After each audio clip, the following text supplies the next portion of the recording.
how their experiences in schools, their experiences in police, how that was informed by reading books in African American history.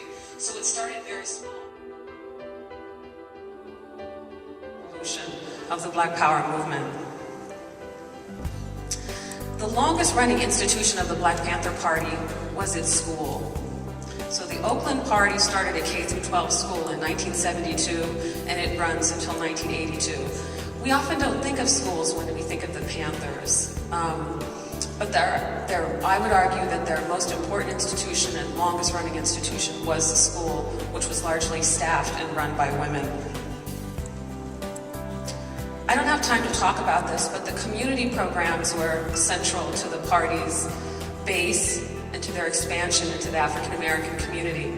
In terms of thinking about the carceral state, an important point about this is that the worst campaign of repression is directed at the party after they turn to survival programs, to breakfast programs, to schools, and to programs to serve the community. So it's not actually in the period of the police patrols and armed self-defense that we see the worst repression.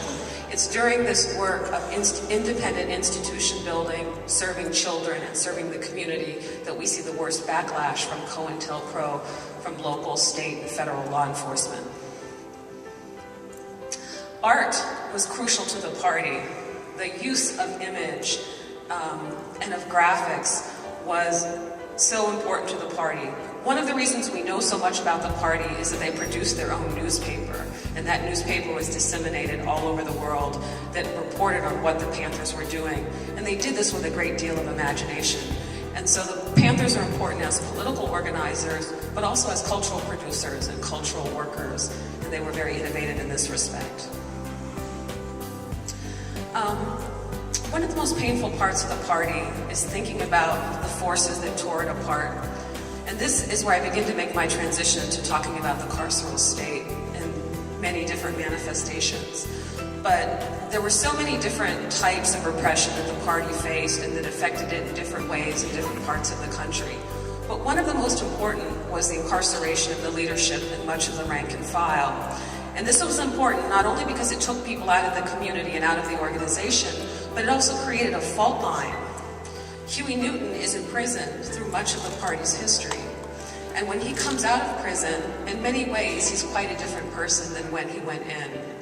So you can't talk about the increasing authoritarianism of the party in the 1970s without thinking about how both individuals and the party itself were affected by incarceration.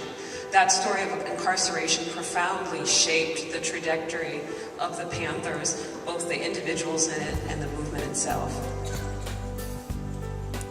And finally, I'd like to talk about the demise of the party.